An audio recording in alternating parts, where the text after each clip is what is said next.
Welcome once again, everybody, to Blockbuster Mentality. I'm your host, Ben. Before we get started, make sure you're subscribed to us on iTunes or following us, whatever you want to do. But subscribe to us, rate and review us. That's the important part. Give us a 5-star review. We'd appreciate it. That helps us out a lot, and it literally takes you 30 seconds. So please, if you're listening right now, you can continue to listen and do the review. So boom. There you go.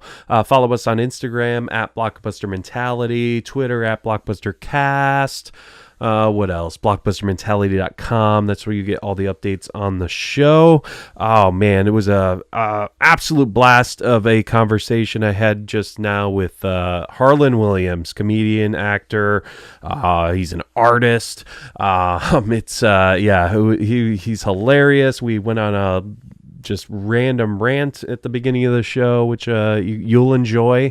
It involves a green leotard, so I think you'll enjoy that. But yeah, it's I've been a fan of Harlan since the 90s, since like many of you folks out there. But it was awesome being able to talk to him after all these years of watching him, and he was just such a cool guy, so down to earth, and great. He has go to harbling.com because he has some awesome t-shirts, folks. Go to harbling.com, check out his Instagram, go to harlandwilliams.com.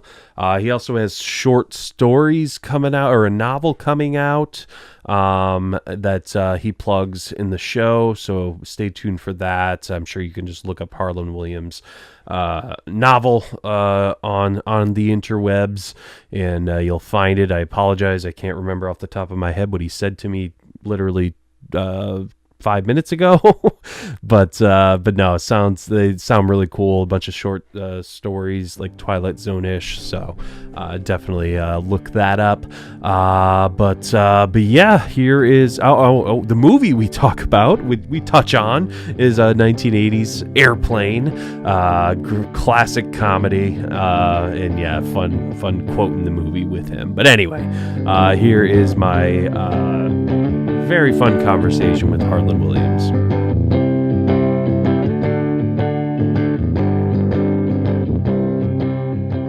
I bet you were glued to the TV looking for those Oscar nominations this morning, weren't you?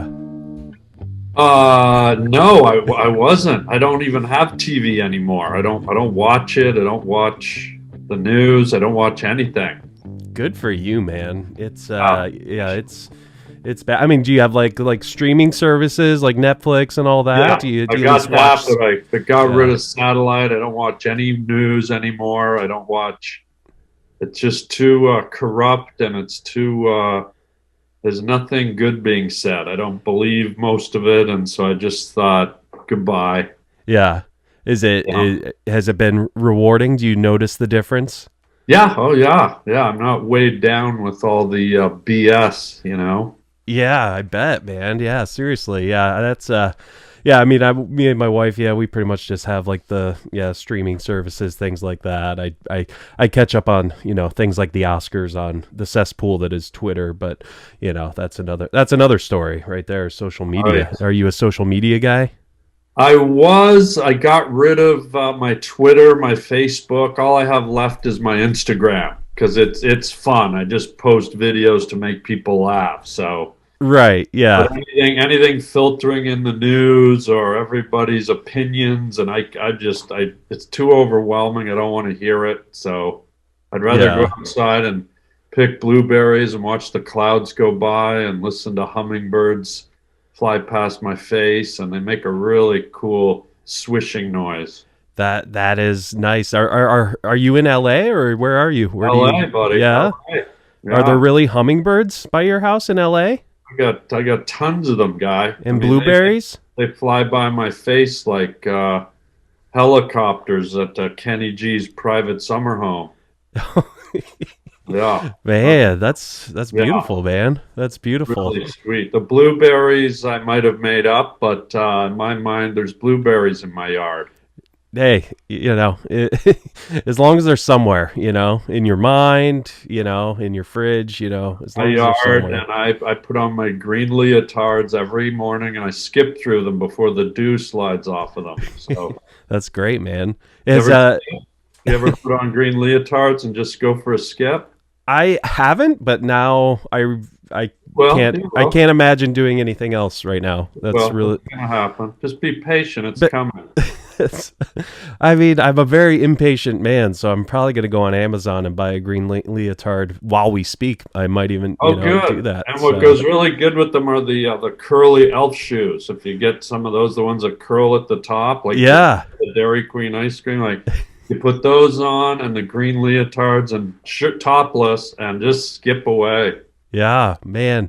Oh, That's what a that treat. oh my goodness. I have so many visuals in Oh, my head of me. I'm a bigger guy, so I can oh. that's going to be jiggly, man. That is Well, to offset the jiggling, maybe carry a harp. I'd skip around with a harp in your arms and That's true. Yeah. blueberry juice flying up in your face. And Sh- should I learn the harp first or I just don't think so. yeah, Hummingbirds are impartial. They don't really know music or that's sheet true. music, so you can twang till your ass blows sideways, and they'll be Yeah. fine with it. Those little humming bastards. Oh my god, yeah, that's yeah, now well, I cannot wait for this. This is great. I don't have any hummingbirds by my house, but I think that will attract the Oh yeah, they'll hummingbirds. come around. They'll smell the Yeah. musk, the Yeah. skipping musk. And if you That have is neighborhood watch in your neighborhood, this is going to be nice for your neighbors I because know, I can't wait to they'll go be on. around. Yeah, they have that neighborhood app or whatever and they'll Yeah, say there's this they'll hear the harp, and you'll probably heads peeking over your fence like whack-a-mole in Kenny G's underwear. Are you a Kenny G guy? Not really. I Yeah. don't need to see a 60-year-old guy wearing a Shirley Temple wig playing a piccolo. So Yeah, it's I'm typically not. it's not really my bag. It's No. yeah. Have you ever been I obviously brought up the Oscars. We don't have to talk about that, but have you ever are awards something that is just like you could care less about? Is that just Hollywood patting themselves on the back, pretentious?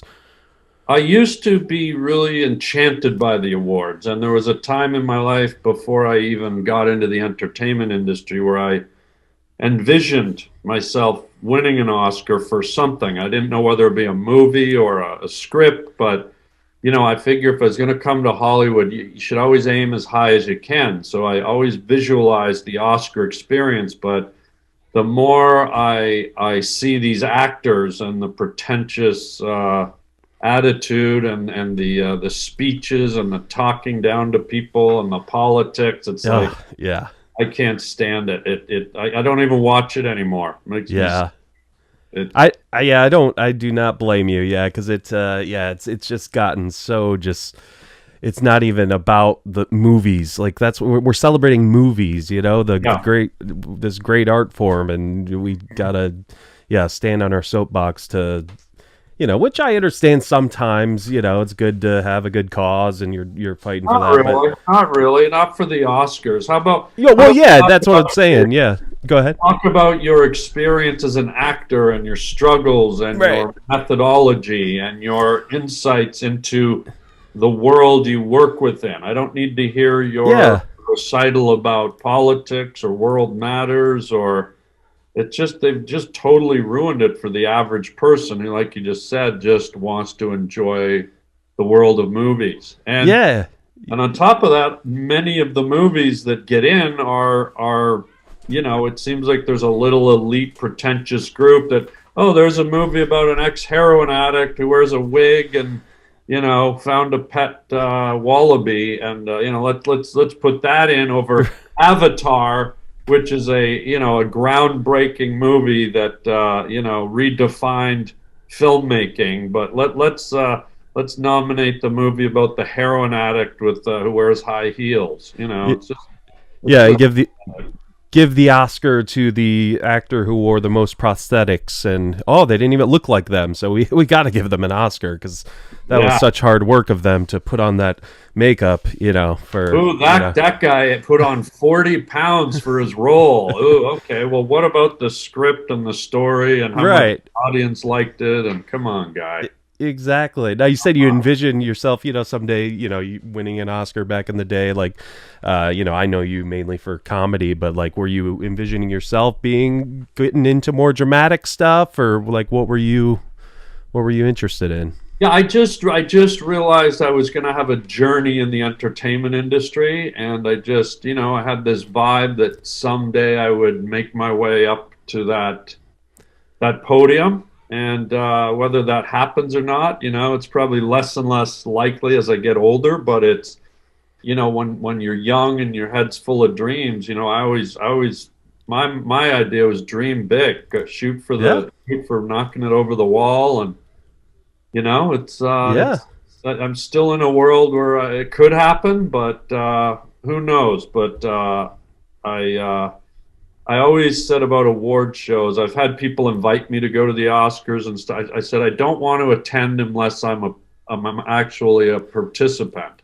Sure. Yeah. If I do ever go, I want it to be that kind of once in a lifetime experience where I'm in awe, so I don't want to go as a guest and watch it and just be used to it. It's always best when you go to something fresh and.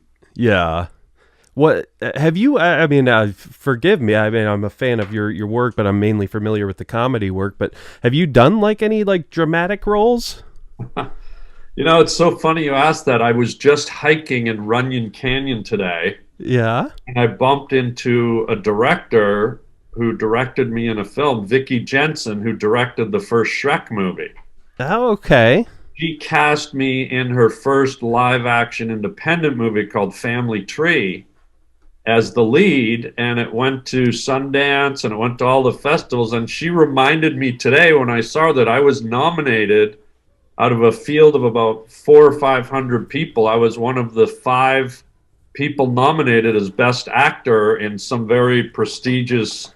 I don't even remember what she said, but she was going on and on about it just this morning, a few hours ago. So wow, that's crazy. I've done some dramatic stuff. I haven't done as much as I'd like to, but it's tough when you're the funny guy. It's they don't go to you first for that kind of stuff, and you have to kind of fight for it and want it. But I'm kind of more like, hey, if somebody wants me for something, I'll maybe show up if I like the material, Yeah, exactly. And it's whatever you can, get your hands on nowadays, Yeah, but I'm sure you can be picky at this point in your career. I mean, it's you don't have to just take, you don't have to Nick Cage it or Bruce Willis it. I saw like Bruce Willis was in like 6 movies this year and they all got nominated for Razzies. Thought that was quite humorous, but actually I think they made it made him his own category. What was the worst Bruce Willis film or something? And it was 6 of them were just listed there. Well, I love Bruce. I did the whole 9 yards with Bruce, and he was. That's right. Yes, he was amazing. I loved him, man. He was such a cool guy. That's awesome. And I mean, for me, I mean, it's funny. I was just when you signed on, I was watching a half-baked clip to just refresh my memory and everything, and it was the fruit cocktail scene in the jail. And I just love when you're like, you guys believe in angels?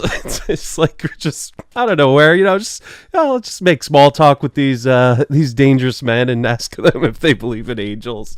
I improvised that whole bit. That's I was good. I was wondering because it definitely seems like you almost have like it's like a tongue-in-cheek thing, like, oh, are they going to take this right? I figured I'm in a prison full of hardened murderers and killers, and I thought, what could be the worst question but to ask them if they believe in angels? Yeah, exactly. So great. And then and I would be remiss if I didn't mention this. We're going to get into the movie, but I'm going to gush over you for a second. I was a big Rocket Man fan, and now it's come full circle because now my kids enjoy the movie as well. You know, here we what is it? 5 years later now. Wow, yeah, I think yeah, that's crazy. Yeah, time flies, huh? But yeah, that was always grew up on that movie, but yeah, so thank you for bringing me joy with that. Yeah. Oh, that's good to hear. Yeah, that was one of my favorites. They let me kind of rewrite that whole script a number of times, so I was really able to put my hands all over that one. Yeah, yeah. Well, I would assume, yeah, you would have, you know, the freedom. I mean, you're the lead.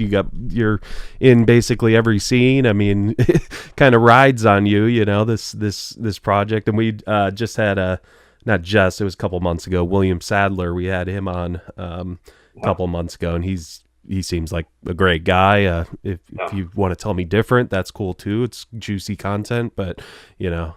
No, he was a great guy. We had a blast, and it was great to have him. And he was he was great. He was really cool. Yeah, yeah, and yeah, just yeah. I mean, he's part of cinema history with, you know, well, a lot of films, but Shawshank Redemption being in that, man, geez. Green Mile, yeah, yeah, Green Mile, yeah. He's even you know, the Bill and Ted fame, you know. Yeah. And he was actually, speaking of Bruce, he was in the second Die Hard. He was the villain. Oh, that's right. Yes, yeah. So look at that. Shawshank Redemption. Yeah. Well, and you have also have a connection to the movie we're going to speak about tonight, Airplane, a little bit, because you worked with his son, Lloyd Bridges' son, Beau Bridges, was in. Rocket Man, so you know you got a little bit of a connection there, but yeah, so yeah, we like to have, you know, people who are in the biz, you know, come on and just talk about a movie with us. It's nice for the fans to see, you know, a celebrity talk about, you know, the art form and just, you know, what they appreciate about it, and just have a casual chat on it. I know I sent you a variety of films to choose from, and you know, because I didn't know if you were going to want to talk more dramatic, but yeah, I included this one because, you know, it was in there. But why'd you choose this one out of all the ones I sent you? Airplane, just because it's just so iconic, and it kind of broke the comedy mold to a degree when it came out. It was kind of the first movie that every single line in the movie was a punchline, pretty much, and it was played like super serious and dramatic, but every line was absurd and ridiculous. Whether if it wasn't a line, it was the physicality of the movie, and it was one of the first movies to really do a piss take on a genre of film. There was a series of movies called Airplane or Airport. Yeah. Called Airport, and these would come out like once a year, once every 2 years, but they're very dramatic and intense, and they were played very real, and people loved them. And so these guys decided to take that format and you know, just drill it full of comedy, and it was just really, really refreshing and different, and yeah, you know. Yeah, it's funny. Yeah, they play it so straight. Like you never at any moment you feel like they're trying to be funny. Like it's like, you know, it's just everything is just delivered like this is the line, and you know, me as a character, I'm seriously, you know, saying this, like, but it's, you know, I could see, you know, someone watching this going into it thinking, you know, it's going to be a, you know, drama film or something, and then just being like totally confused at like, why is this so out there? But yeah, it's just, yeah, so brilliantly performed by all these actors. I mean, because you have actors who generally weren't, you know, in comedy at the time, really. I mean, right. I know Leslie Nielsen wasn't, you know, doing comedy yet. Yeah, he was a classically trained, like, Shakespearean actor. Right. Yeah. So it's like, yeah, it's crazy to see that. But yeah, this, yeah, I mean, it's hard to talk comedies without just, you know, it being a total like quote fest. Do you have quotes that are in your rotation that you still use to this day at all? I don't know if Or are well, you just not a movie quoter?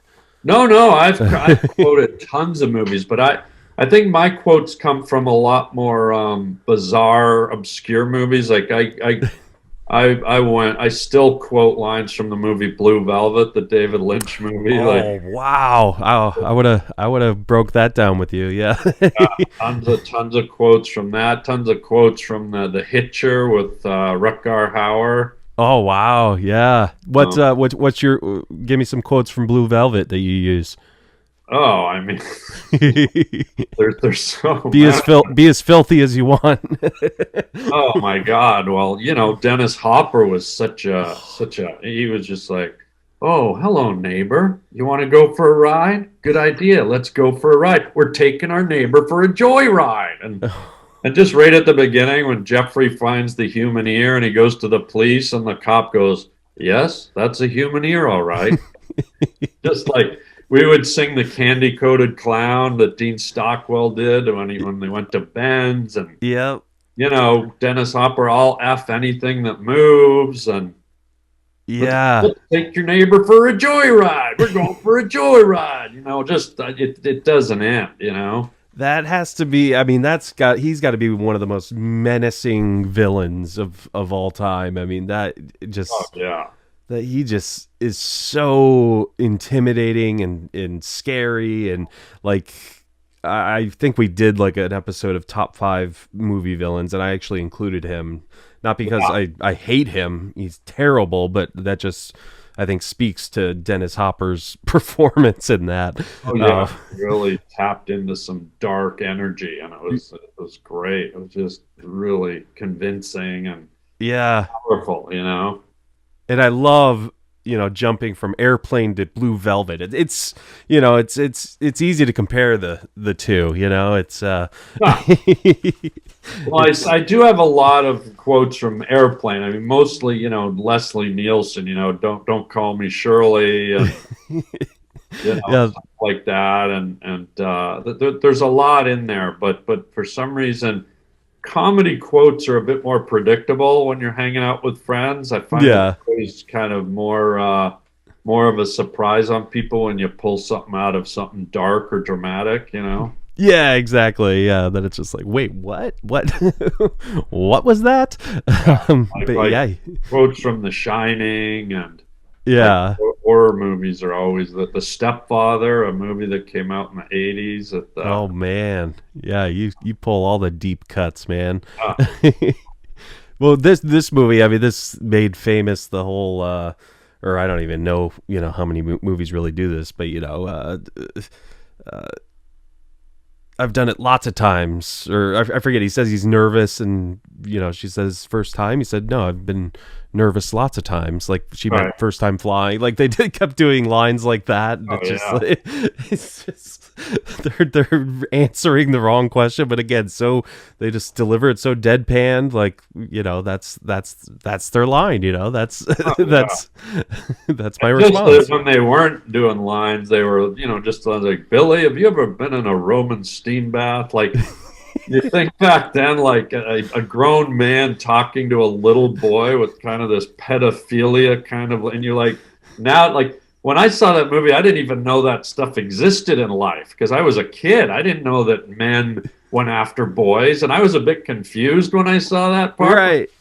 Thought, I guess it's funny. I don't really understand it, but when you watch it now, you go, they probably won't even allow that in a movie now. And, Yeah, there's a lot, yeah, that they wouldn't. Yeah, I mean, I think this movie, I mean, at the time, they didn't have PG-13. It was rated PG, right. and it's it's I don't think it has much profanity. I mean, it's got boobs a couple times, Yeah. but other than that, yeah, but the jokes are definitely very adult. Like you ever seen a grown man naked?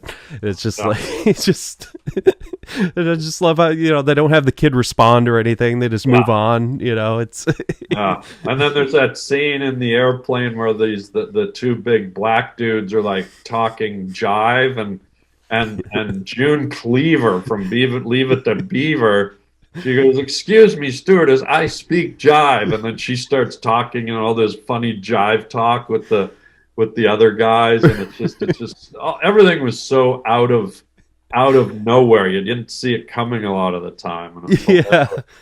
Oh my goodness. Yeah, yeah, the subtitles, when they're speaking their jive too, Yeah, like reminds me of the Key and Peele skit where he's like doing Barack Obama and then the guy translating him what he was really trying to say. And yeah. but so great. You ever been to a Turkish prison? So many good ones. But I love when Stryker is, he keeps telling, stories of his past, and it goes back, and he's first telling the old lady, and then it goes to the flashback, and then it comes back, and she's hung herself. Yeah. Another guy lights himself on fire. It's like, yeah, it was just hilarious. Then you have I think you have one guy do like the harikari thing, like the Yeah, hairy. yeah, uh, it's like so ridiculous. And then the thing I really love about that movie is that it opened the gateway to all the Leslie Nielsen movies. right, yeah, like Naked Gun, and yeah, All the Naked Gun movies, and they just got better and better. The three Naked Gun movies got better, but then some other people outside of the Zuckers tried to steal their formula and try to do it, and none of them. It never really worked. Like it just never came off as good.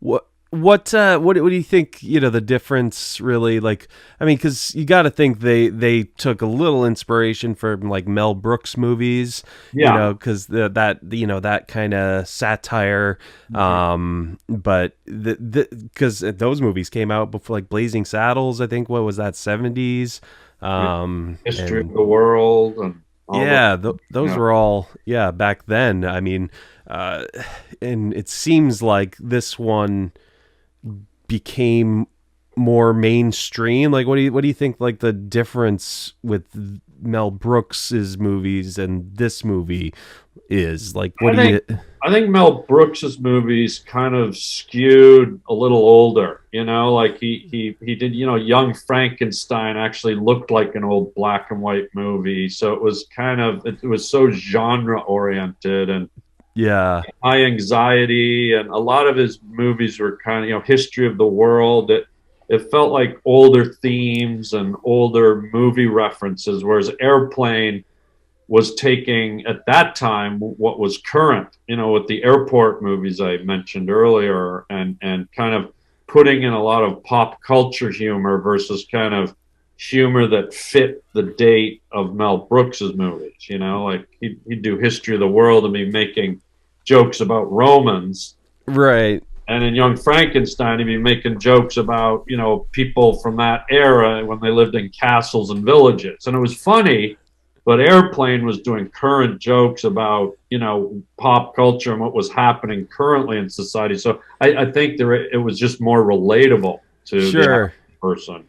Yeah, that makes sense. Yeah, yeah, because I mean, Mel Brooks. Yeah, I mean, essentially, what his movies were period pieces, I guess you could say. Yeah, Like, Blazing like. Saddles, it was all like sort of cowboy humor and settler humor, and it was funny, but it didn't pertain to the world we live in. So it was a little dated, but still funny, but not as relatable, perhaps.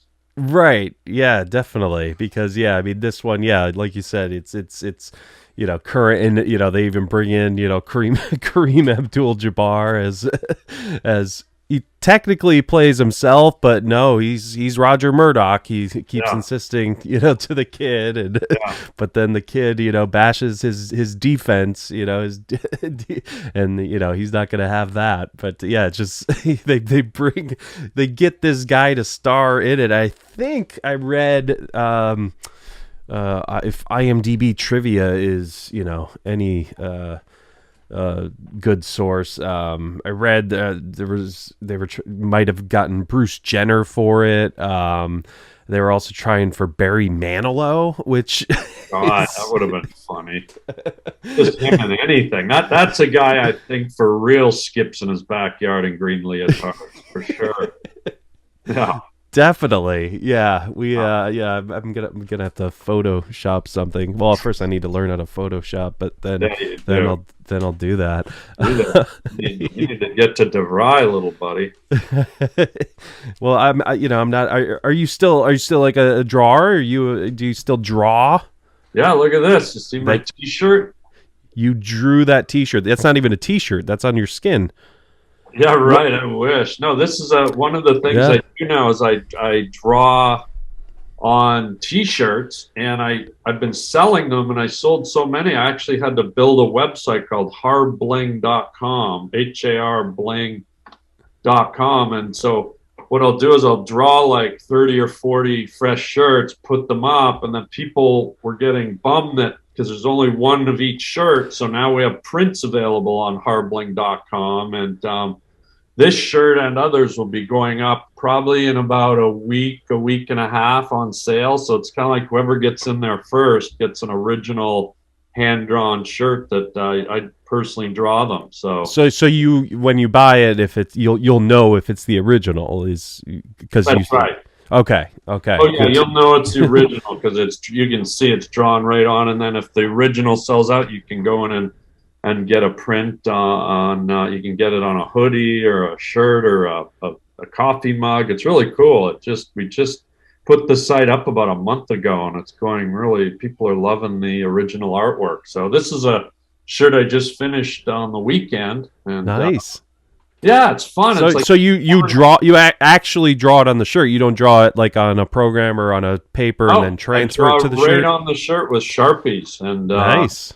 yeah, it's fun because I never really know what I'm going to draw. Like I stretch the shirt out, and then I just have this blank canvas, and I kind of start with a few lines, and it turns out it's like a caveman guy, but it's it can be a caveman guy or a starfish or a dancing cucumber. Okay. So Yeah. So just you just kind of see what it kind of is turning into, and then you're yeah, like, all right, I'll go in that direction.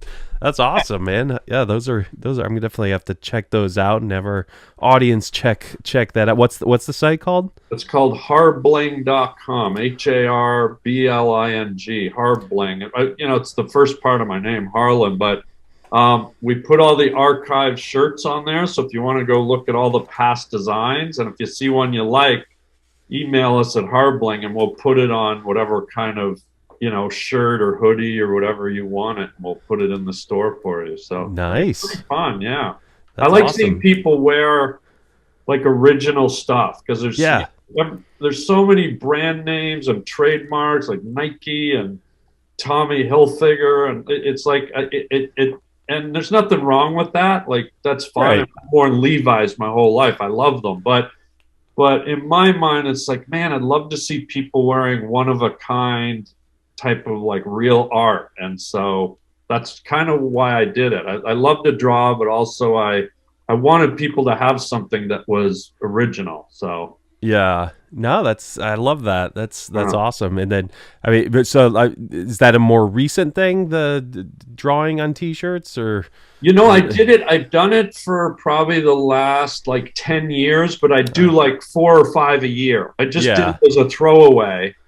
And then all of a sudden, more and more people were like, I want one, I want one. And so I started kind of beefing up production, and then people were I'd put them up and then they'd be gone in 40 minutes. And so I thought I better build a website where I can do more, but also offer prints for Sure. a fraction of the cost.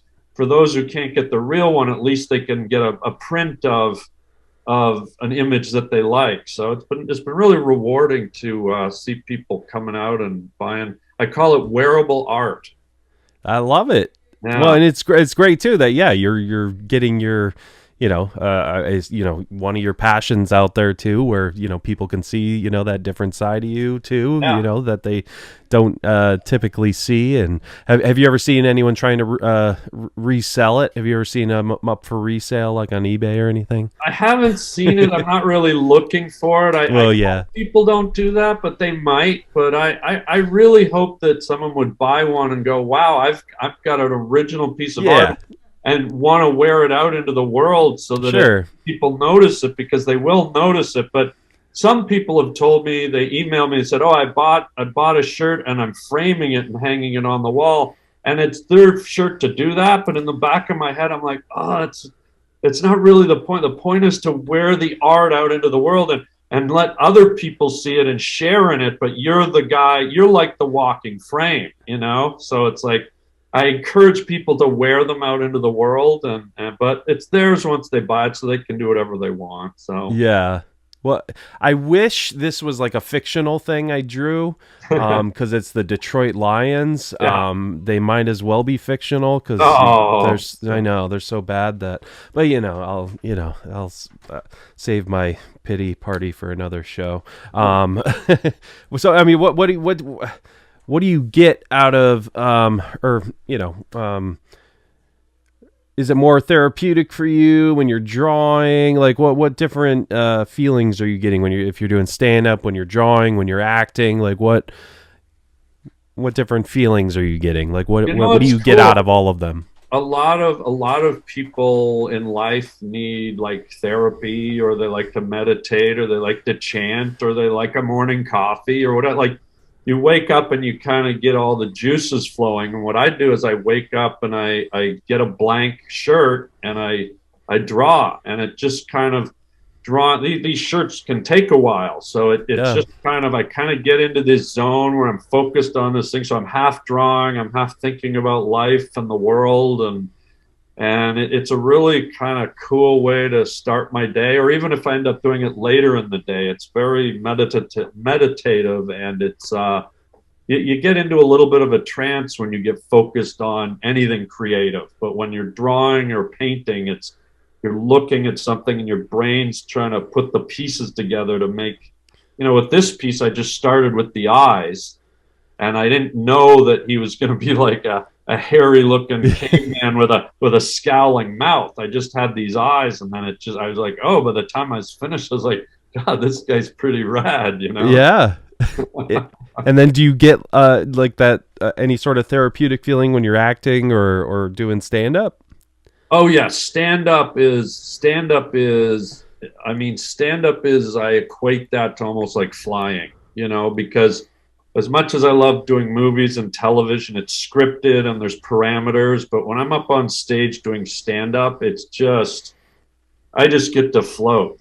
There's no one pushing the levers but me. And it's just, I get into this zone on stage, and it's almost like ethereal, and I just get to dream and be in this, like, kind of create. It's almost like a spider walking on stage and it hasn't spun the web yet. And you kind of spin this web on the audience. And I always say, don't do the show for the audience, do the show for you and make them come to you. Right. And so I really go out there a lot, and I create these stories and jokes and vibes and mood, and I just hope they come in, and I kind of build this web and get them in the web, and once they're there, it's like I have them, and it's really cool. Yeah, I like the doing it for you, Yeah, because it's got to be, first of all, way more rewarding when you get that reaction from the audience, and it's just like I'm doing what I like and they're enjoying, what that's I'm putting out there. That's got to, yeah, it's got to be so much more rewarding. Yeah, it's And beautiful. There's nights when I'll go up to a full house, and do more of a scripted routine with like preset jokes, and I'll destroy. And I'll walk off stage and feel empty inside. But then there's the same nights where I'll go up to a crowded house and I'll just kind of rant and let it flow more, and kind of be in the moment and spontaneous. And even if I don't do as well, inside I feel like a 10. And it's just amazing when you let that kind of energy flow through you. yeah, that's yeah. I can't imagine a better feeling. Well, come on. Well, in Come the in on, the guy. in the Remember the arts. beach house in Cabo? Come on. Let's Oh, not come on, I guy. remember. I'm trying to. Let me just remind you, beach house, Cabo, Mexico, Newman's Own salad dressing, and a salad shooter. Oh my goodness. Yeah, my pants are getting tighter right now. And Rebel Wilson was there. That's all I'm going to say. Man, I'm Yeah, settle gonna down. have to take this off in a minute here. Go get the cheese whiz. Oh man, but yeah, Airplane. You know, that's a fun movie. That's Yeah, yeah. it really is. Yeah, I mean, it's again, it's a movie that still holds up today. It's like you know, you can still, you know, it's like the jokes you can still get. They're not really outdated. You know, Yeah. Well, it's also nice to have, and that's why I appreciated the Naked Gun movies, which still stand up as well. It's like so many times nowadays you go to a comedy and you're lucky if you get, you know, I say you're lucky if you get two or three laughs. yeah, And you hear the theater, if you listen to the audience, like big guffawing laughs. You're lucky. A good comedy these days, you get two or three laugh moments, whereas with Airplane and the Naked Gun movies, like you're being thrown a punchline about every 45 to 50 seconds. And so you're going to have probably 30, 40, 50 big laughs throughout the movie.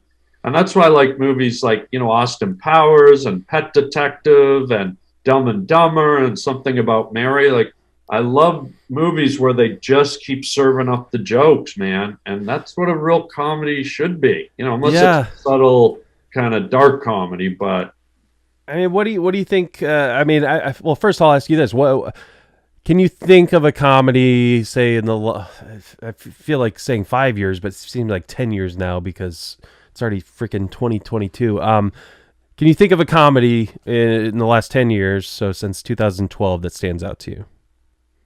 you know, I remember one of the movies where I really laughed out loud, like over and over, was when the Simpsons movie came out. And you know that those guys are experts. If you watch The Simpsons, they're kind of have a mandate where they have to drop a punchline about every 20 seconds. That's how they write those cartoons, you know. And so when I went to see the Simpsons movie, I remember being in the theater and people just laughing nonstop all the way through. And I'm like, this is what it's all about. Like, if you're going to do a comedy, commit to jokes, and string them together and do it in a cohesive manner, do it in a skillful manner. And it's just hard to find that nowadays, you know? Yeah, that's what I was thinking because yeah, I mean, like I said, the last 10 years. I mean, it's hard to think of a standout comedy. Like, I mean, I love I love Step Brothers and like Superbad, but that was 2007, 2008. But Yeah. like, yeah, there's no Dumb and Dumbers really anymore, other than the sequel. But I know you were in the first one, so I won't bash it. But yeah, the first one. I mean, was that your first time on a film set? That was my first movie. Yeah. Yeah. Dumb and Dumber was my first movie. It was pretty amazing. Was it exciting to play a cop? Were you excited about that? Well, I was excited to play anything because originally I was up for the lead role, the Jeff Daniels role. I Oh, was right in the running for that. In fact, at the end of the casting, it was me and Jeff that were the last two guys auditioning. They'd yeah, weeded it down to me and Jeff, and I'd never acted in my life in a movie, and Jeff had been nominated for Oscars. So when we were both sitting in the lobby looking at each other, I kind of guessed it might go his way. And so I thought that was it. And then the Farrellys, just out of the kindness of their heart or whatever, they said, hey, you know, we gave Jeff the lead role, but would you like to play this other little role, the cop? And I was like, wow, you guys don't owe me a thing, but I would be honored. And so, you know, it was a little tiny role, and it only had a few lines, and we shot it. And then the Farrellys were gracious enough. They said, okay, Harland, now do it your way. And I go, what do you mean? And they said, just do it the Harland way. And so they let me improvise about 4 times. And most of that scene is just stuff I made up in the moment.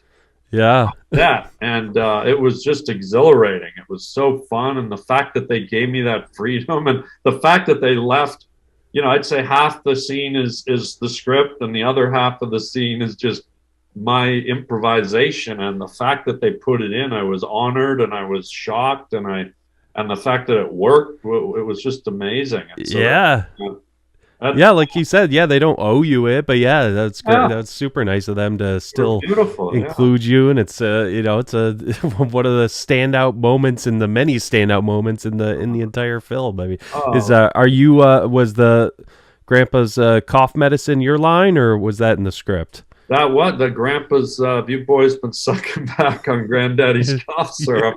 Cough That was syrup. Yeah. my line, and it actually came from a real thing. So in the scene, I see the boys have the beer bottles on the dashboard, and I know that they've been drinking. And in the script, I'm just supposed to say, "Have you boys been drinking?" But when I was a little boy, we used to go as a family to my grandparents' house a lot, and my grandfather used to like to drink some kind of alcohol. Like I think he liked whiskey and who knows what. I was a little boy, so I didn't even know what it was. But for some reason back then, they didn't want the kids to know he was drinking. So my grandfather always used to say to my grandmother, he'd go, "Hey, how about some more cough syrup there, honey?" Like he called his booze cough syrup. Yeah.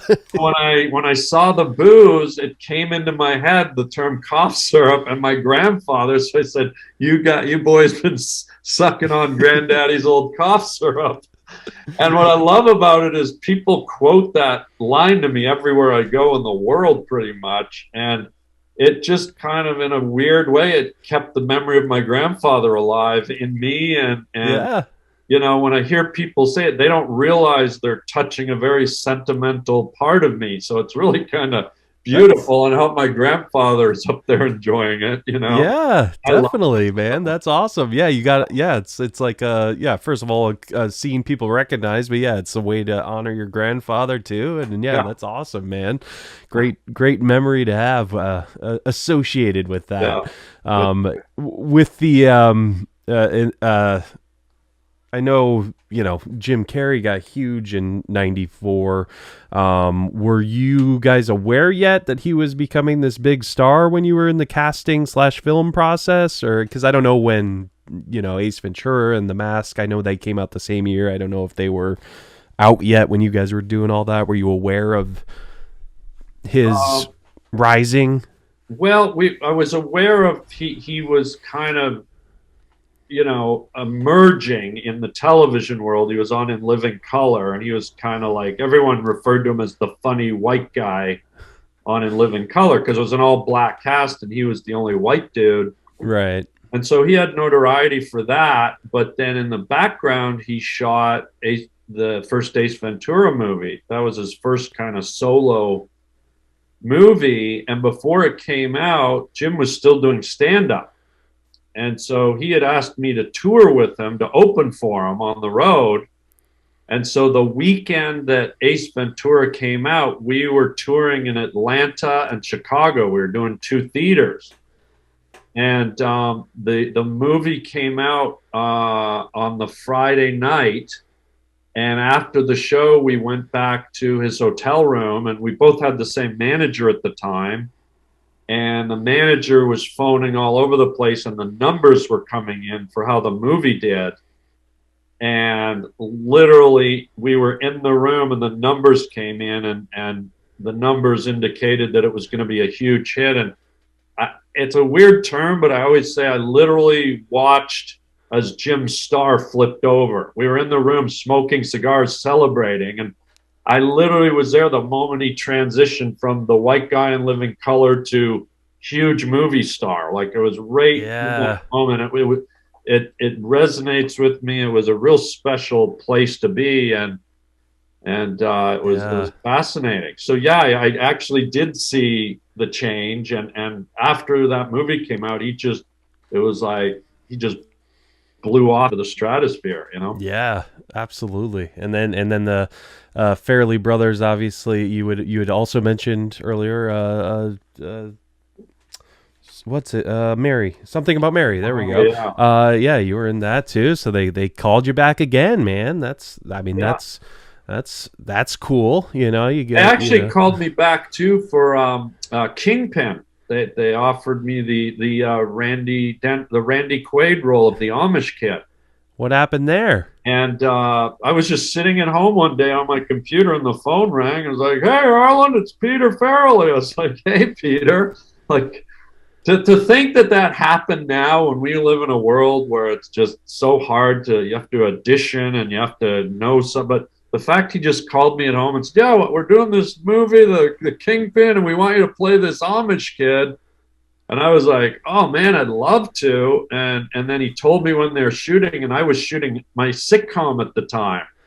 So I said, Oh, I can't do it. I want to. And he goes, "Well, look at the script and take any other role you want." And so there was a smaller role. It was the role that Bill Murray ended up doing in the movie. yeah. And I said, "Okay, I'll do this one," but it collided with my schedule on the sitcom, so that we couldn't make it work. So I never ended up in that movie. But then they put me in Something About Mary, and just they've been amazing. They've been such Yeah. cool guys. So I bet, yeah. But yeah, the damn scheduling, man. Damn scheduling. well, I can't complain because I was the star of my own sitcom. So it was Yeah, like, you you can't know. really But can't really looking turn. back, the Kingpin movie, that's what I love about movies. They seem to outlast everything else. Like, no one will really remember my sitcom. I did a sitcom called Simon, where I played Simon and Jason Bateman played my brother. And it was a great time, but it only went a season, and I don't Yeah. think anyone remembers it, but people will definitely remember the movie Kingpin. So, but Yeah. I'm not complaining. Believe me, it's a good problem to have. So, Well, and then I mean, and then it looks like right after that, then you start in Rocket Man. You know, you yeah, got the lead role, so yeah, yeah. things worked out. You Oh, know, yeah, they yeah. worked No out. complaints. They didn't work out so well for Randy Quaid, but you know that's. Sorry if you're friends with him. He just I went take. a little wacky Yeah, there, but that happens. People it have does. meltdowns in life, and I don't even know if it's a meltdown. Maybe that's Yeah, maybe he's going different directions. Life's a maybe long journey, so maybe he's the sane one, but yeah, ah, we all run around in green leotards at one point in our neighborhood. So, you know, skip around. Let's get it skip straight. around. I'm sorry, skip Yeah, around. I got to get that right before it happens. please. But before people get mad that we don't talk airplane enough, I know I got to let you go soon here. But real quick, let's test your airplane knowledge. Great. What airline was the fateful flight a part of? Oh man, tuberculosis air. Was it Pan Am, Trans-American, Piedmont, or Delta? I think it was Trans-American, wasn't it? You are correct, my friend. Trans-American. Yep. What song did That everyone has a dance? whole new meaning today. Oh, Trans-American. a little bit. That could have been a joke back then. Today, Right. Yeah. Today, you canceled. What song did everyone dance to in the bar where Ted first met Elaine? Saturday Night Fever, right? Yeah, Bee Gees, Staying Alive. Yep. Staying Alive, yeah, Same yeah. thing. Which famous? We already did that. Kareem Abdul-Jabbar. Finish the slogan. WZAZ in Chicago, where Ooh, your polka is wife, king. We your play your song. Nobody's favorites are left out. Or disco lives forever. disco lives forever. Yep, and then the sign gets knocked out and the station goes out by the airplane. Let me see. Is there another one here? How am I remembering all this? I don't know, but very good, very good. Let's see here. What are the exact words used by McCroskey to describe the location of the manual inflation nozzle on the automatic pilot? I mean, we haven't even mentioned the automatic pilot, but oh my Yeah. God, brilliant. Well, But where Yeah, go ahead. was it? On the leg, at the waist, at the crotch area, on the belt line? On the belt line. On the belt line. I think that's right. It's not giving me the answers, but yeah, we'll go with that. And then, according to Ted, how many times had he been nervous before? A few times, lots of times, not many times, never. This is stupid. Sorry, I did not make up these questions. Yeah. That it's either lots of times or Never. Never. I mean, I know you're wrong there, but it's A few okay. times, a few times. Yeah, lots of times he said, actually. I Oh, didn't know either. It's okay. And yeah, Beltline was correct. I just wanted to make sure. But oh, anyway, but you did great. You did great oh, on that airplane trivia. there we Uh, go. let me see what other quotes I can mention here. What there was one point. Oh yeah, they're on the retreat or whatever. On the flashback scene, and she's like selling like the natives like Tupperware, like, and he's teaching the guys basketball and they're naturals, you know. Yeah. I like that bit. Assume the crash position, and they all like hang upside down and take their clothes off. And, Yeah. How about his drinking problem? yeah, just sloshing it in his face. Yeah, He literally can't drink, you know. That's the drinking problem. right. And then don't call me Shirley. I think we already said call him grow. Oh yeah, when he's the growing nose, he's lying to them like everything's gonna Yeah, be great. I love at the end when they're making the landing, he said, good luck, we're all counting on you, and he does it like 3 times as they're crashing, and yeah. then and then afterwards he does it again. Good luck, we're all counting on you. Leslie Nielsen's just brilliant guy. I What like the guy in the control tower as the plane's coming in and all the lights are on the runway. That one guy pulls the plug and they all go out and he goes, "Just kidding," and he plugs it back in again. Like, Oh my goodness, that guy was great. Yeah, they're like, the fog's getting thicker and Leon's getting larger. Like that guy just had a it's response just to so everything. flamboyant. Yeah. Yeah. Ah, so brilliant. Have you ever had a chance to meet anyone in this film? Yeah, I met the girl who played the lead girl, the stewardess. Elaine, yeah, Julie Yeah, Haggerty. yeah. I was just talking to someone about her the other day, and I was saying how strikingly beautiful she is in real life. Like on screen, she's sort of cute and pretty, but in Yeah. real life, she's kind of like it really kind of takes you back how really strikingly beautiful she is. It's I think not to be insulting, but it's one of those rare things where the camera, she looks beautiful on camera, but sometimes when you get on camera, it makes you look even more beautiful. But she just Yeah. more beautiful in real life. It was really amazing. She's stunning. Nice. Yeah, Well, I maybe I'll meet her someday, I and hope so. Yeah, I can concur. try But skipping through her yard and see what happens. what was that? Try skipping through her yard in your leotards and see if she comes out. That's that's true. We can yeah. I will look up her address, and I just won't trespass. I'll just do it like, right outside her property or something. She'll Well, see me, Hunter. you skip across and you're not on her lawn for more than like 48 seconds. I don't think it's trespassing. So it's if you just Yeah. skip quickly, that they can't really get you. So it's over 48 seconds. Right, right. That's the mark. Okay. But what's great is it only takes about 45 seconds for her to really track you and absorb her. She can absorb you, and that'll set up her chasing you down on social media and you two meeting at the Motel 6 and all that stuff you like. Yeah. Well, yeah, no. Well, I'll update you on Yeah.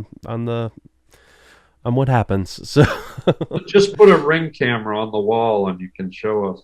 yeah, exactly. I'll release it, and yeah, I'll send it on over. So, but yeah, Airplane 1980, absolute classic. We went on tangents and didn't talk about it as much, folks, but whatever. It was fun talking with Harlan. You promoting anything, or doing anything you wanted to mention? Obviously your T-shirts. Yeah, I would say if you're interested in some wearable art, go to harbling.com and you can, like I said, there's going to be more originals up in probably 8 or 9 days, like mid-February. And if you miss out on an original, you can order a print. Also go to harlandwilliams.com and look at my stand-up comedy schedule. I'm touring all over the country, so find out if I'm coming to a town or city near you. And then lastly, I'd just say check out check out my Instagram at Harland Williams. I put a lot of funny content up there. That's all I use it for, is just to kind of entertain people. So get on there. And the last thing, I just released a new novel called Don't Look Under the Bed, and you can order that at harlandwilliams.com. And it's I think it'll surprise you. It's a series of short stories, but they're very dramatic and horror and science fantasy. It's not comedy. So wow, nice. Is this your first time doing that? It's my first time releasing a book, and then I'm releasing the follow-up book March 1st called Crave, and it's 3 more short stories that are really kind of very Twilight Zone-ish. So love it. That's awesome, man. That love movies. I think they'll like. People tell me when they read my stories, they say, "Man, I could see these stories as a movie." So I think your audience might enjoy them. Yeah, no, definitely. Yeah, definitely. We'll say that again in the intro and outro and all that. So yeah, definitely link it and all that jazz. So, but man, it's been an absolute blast. Really appreciate you coming on and indulging me and talking movies, talking your career. It's been an absolute blast for me, my man. Well, thanks for having me, and I'm going to send you and your family a gift basket of blueberries. So I cannot wait. Thank you so much. Good morning. Yeah, I'm going to be skipping and picking, so enjoy those. All right, as my dad always said, get in the basement and finish eating those gourds, you little freak. I don't know what it means, but I'll take it. I'll take it. I'll take that little tidbit from Harland Williams' dad. So there we go. All right. All right, man. Godspeed. We'll see you on the dark side of the moon, Pink Floyd.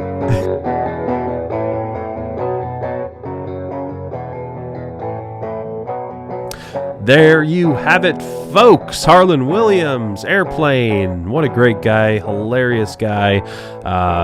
One of the, I mean, no disrespect to my other guests, but yeah, one of the most fun conversations I've had in a little while. So yeah, it's again, I'm still gushing over it, and I'm giddy over it, guys. But no, he was great, and great conversationalist, and you heard it. You heard what do I have to say that for? You guys all heard it. Can't wait to wear my green leotard and skip around the yard, get blueberries, play a harp, have hummingbirds follow me. But all right, folks. Again, follow us on Twitter at BlockbusterCast, Instagram, Blockbuster Mentality. Go to blockbustermentality.com. That's where you get all the updates on the show. Subscribe to us on iTunes. Again, 5 stars. Takes you 30 seconds. We'd appreciate it. All right, folks. Well, that is it for me. For Harland, I'm Ben. And as always, grab some popcorn, grab some snacks. We'll catch you guys at the movies.